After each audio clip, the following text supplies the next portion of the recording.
John and Mike had always believed that success was simple. Work hard, get good grades, and the future would take care of itself. As first-class graduates, they thought they were on the path to greatness. But 4 years had passed, and life had other plans. The dream of success felt like a cruel illusion, slipping further away with each passing day. Struggling to make ends meet, they began to wonder, was hard work really enough? Then came an opportunity, one that promised to change everything. But some opportunities come with a price too steep to pay. John worked as a bank clerk, drowning in routine paperwork with a salary barely enough to cover his rent.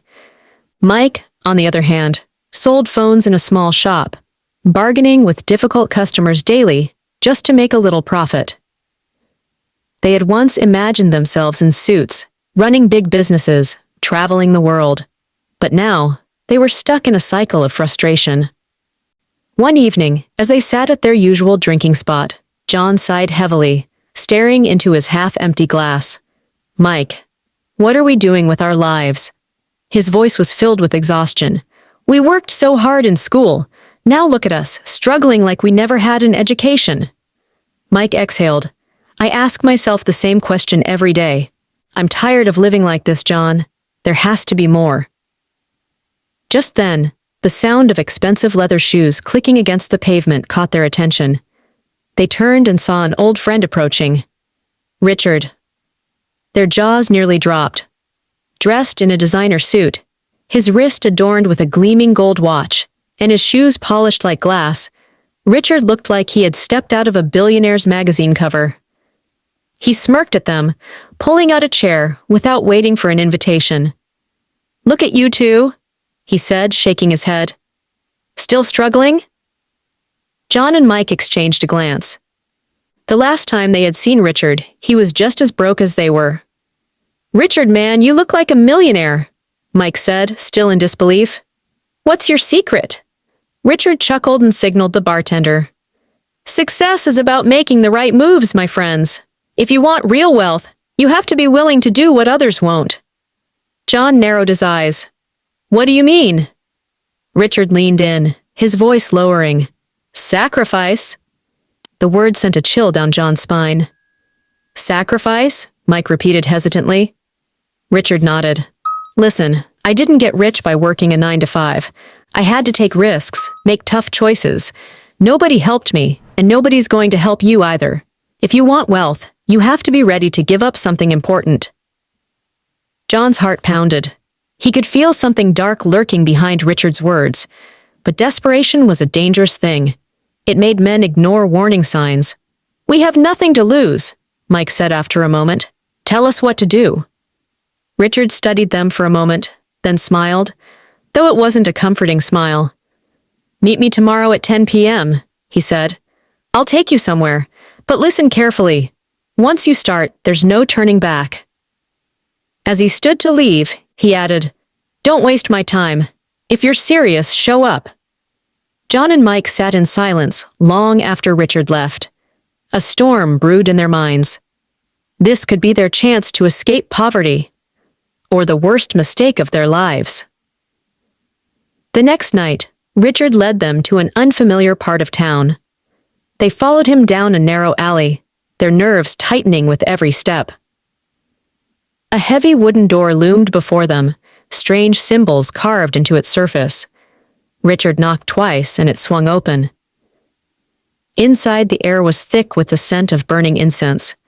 The dimly lit room flickered with red candles. At the center of the room sat a large wooden calabash, its dark liquid reflecting the glow of the flames. John and Mike froze. Seated in the room were men they recognized. Powerful businessmen, politicians, celebrities, all of them in red wrapper holding red candle. "This is where it happens," Richard whispered. "This is where men become rich." John swallowed hard. "What do we have to do?" Richard's smile disappeared. "Make a sacrifice and make a wish, and you are rich." The words felt heavy, but the thought of getting rich made it lighter. "It must be something valuable," Richard continued. "Something that ties you to the wealth." Mike's hands were shaking. "Like what?" Richard stared at them for a long moment before saying, "You'll see." The ritual began. Strange words were spoken, words that made the room feel colder with every syllable. John felt an invisible force wrapping around him, like unseen hands pulling at his soul. Then it was over. Richard's expression softened into satisfaction. "It's done. Your lives will never be the same." At first, nothing changed. Then suddenly, everything did. John's boss at the bank, who had barely noticed him before, called him into his office. "You've been working hard," he said. "We're promoting you, and your salary will triple." John nearly fell off his chair. Meanwhile, Mike's shop, which once struggled to sell a few phones a day, was suddenly overflowing with customers. People came in, buying in bulk. Money poured in like never before. "It's working, John," Mike said one evening, holding stacks of cash. "We made it." John smiled, but deep inside, unease twisted in his gut. Then Richard returned. "See," he said, "wealth is yours." John exhaled in relief. "So it's done? No more sacrifices?" Richard's smirk deepened. "Oh, you're not done," he said. "There's one final price to pay." John's stomach twisted. "What?" Richard's eyes darkened. "John, for your wealth to continue, you must never get married. You will always be alone." John's breath caught in his throat. Richard turned to Mike. "And you, Mike, you will never enter a car again. No matter how rich you become, you will only use motorcycles, bicycles, or tricycles." Mike's face paled. "Why?" Richard shrugged. "It's the price. What's a car compared to riches? What's a wife compared to money?" John and Mike hesitated. This was too much. John had always dreamed of having a family, children who would run to him when he got home from work. Mike loved luxury cars. He had once promised himself that his first big purchase would be a sleek sports car. But the temptation was too strong. "We accept," John whispered. Mike swallowed hard and nodded. Richard's grin widened. "Good. Now watch as your wealth multiplies." The money was flowing like never before. John had become one of the wealthiest men in the city. His salary kept increasing, and he had powerful connections that made him untouchable. He lived in a mansion, dined in the most expensive restaurants, and dressed in designer suits. Yet, every night, he lay in bed staring at the ceiling, feeling empty. Mike had expanded his business beyond his wildest dreams. His phone stores had grown into a massive electronics empire, and he was raking in millions. But he walked the streets like a common man, avoiding cars as if they carried a deadly curse. He missed the thrill of luxury vehicles, the smooth leather seats, the roar of an engine, the speed. But even more than that, he missed the life he had before the sacrifice. Both men had gotten what they wished for, wealth beyond measure. But at what cost? John's mother had grown suspicious. "My son, what is the meaning of this? Every day your wealth increases, but you refuse to take a wife. Give me grandchildren before I die." John had no answer. He could not tell her the truth. Mike's wife, Lisa, was growing restless. "Mike, what's happening to you? You have everything a man could ever want, but you refuse to enter a car. What kind of secret are you hiding?" He had no answer for her either. Gossip began spreading. "Why won't John marry?" people whispered. "Is he cursed?" Mike is one of the richest men in town, but he moves around on motorcycles like a poor man. Something is not right. The burden was becoming too much to bear. One night, unable to take it anymore, John and Mike found themselves at Richard's doorstep. Richard opened the door, already expecting them. His face was unreadable. He leaned against the frame and studied them for a moment before smirking. "So," he said, "the weight of your riches is crushing you, huh?" John's hands were shaking. "Richard, please, this is too much. We can't live like this." Mike nodded quickly. "You have to help us. We'll do anything, just not this. Not these conditions." Richard sighed and stepped aside, letting them in. As they sat down, he folded his arms. You think you're the only ones with sacrifices? You think I don't have my own burdens? John and Mike exchanged nervous glances. Richard chuckled darkly.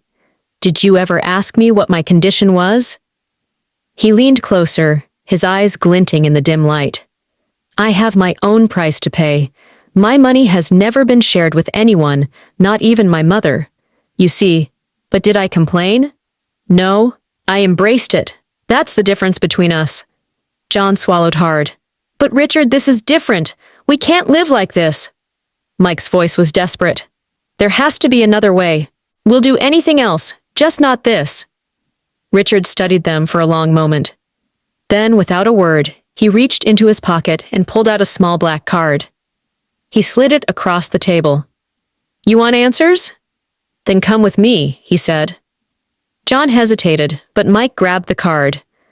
There was nothing on it except a single address. Where are we going? John asked. Richard's lips curled into a smile that didn't reach his eyes. To meet the Grand Master. That night, Richard led them down a dark path, one that felt heavier than the last. The address on the card took them to an abandoned mansion, hidden deep in the forest. The air was thick with silence. The trees swayed as if whispering secrets. The mansion itself was enormous but decayed, its walls covered in strange symbols that seemed to move in the candlelight. Richard knocked on the massive iron door. It creaked open by itself. Inside, the hall was filled with shadows. At the center of the room sat a figure on a black throne. The Grand Master. His presence was suffocating. His face was hidden behind a dark hood, but his eyes, two piercing orbs of burning red, seemed to see into their very souls. His fingers, long and bony, tapped against the armrest of his chair, each tap echoing like a death knell. His voice, when he finally spoke, was like the sound of wind howling through a graveyard. You come here to complain? The words felt like ice against their skin. John and Mike could not speak. Their bodies felt frozen in place. No one complained when they were given riches, the Grand Master continued. His voice was eerily calm, yet it shook their bones. Were you not informed of the terms? John's throat was dry. We didn't know it would be this hard. The Grand Master's laugh was slow, deliberate. Fools! You accepted wealth but expected no suffering? The world does not work that way. Mike took a shaky step forward.